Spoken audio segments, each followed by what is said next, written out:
So Kev can probably talk on this as well because he's of Malaysian ancestry. Mm-hmm. I know that there's quite a lot of a divide between the Malays, the Chinese, and then the Indians.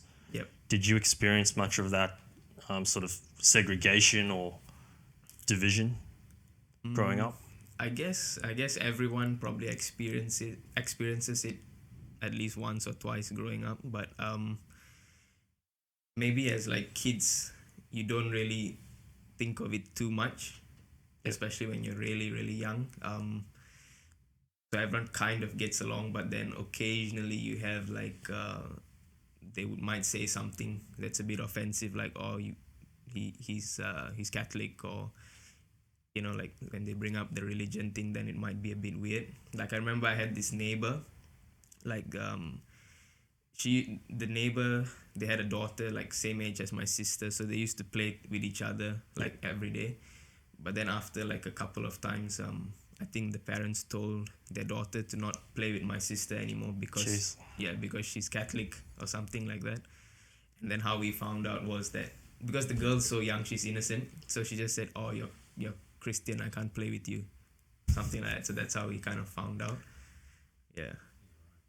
Some stuff like That's that. crazy because it's totally something foreign to us. I mean, here religion is.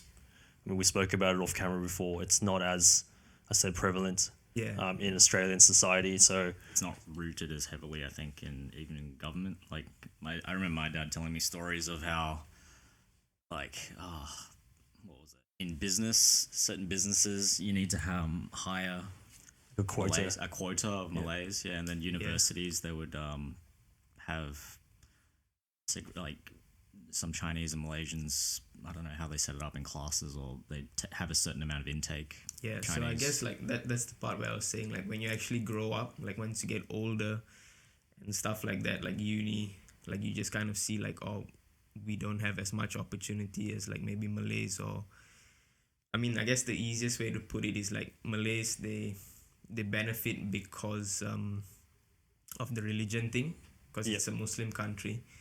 And I guess the Chinese, they do quite all right because of they're quite well off.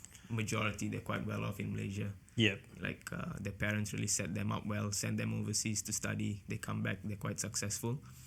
And then you have the Indians who are kind of stuck in the middle sometimes, where So are they kind of perceived as, I don't say the bottom because I don't want to look at it like that, but they're the less fortunate.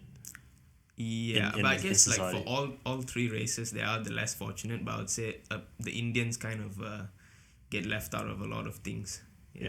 Because of that. So Kev, you got family back in Malaysia. Have you heard anything in regards to that sort of division? Whenever they tell me about it, it's always just from the early days. I honestly don't know what it's like now. I haven't really been keeping up with the politics there. I'd have to hit them up, but I haven't. Maybe it's better. I'm not sure.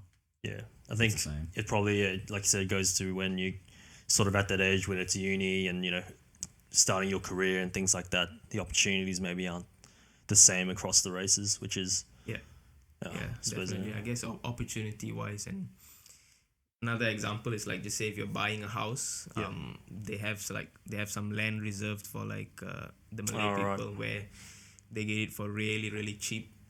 Like it's a different price for different races or something like that.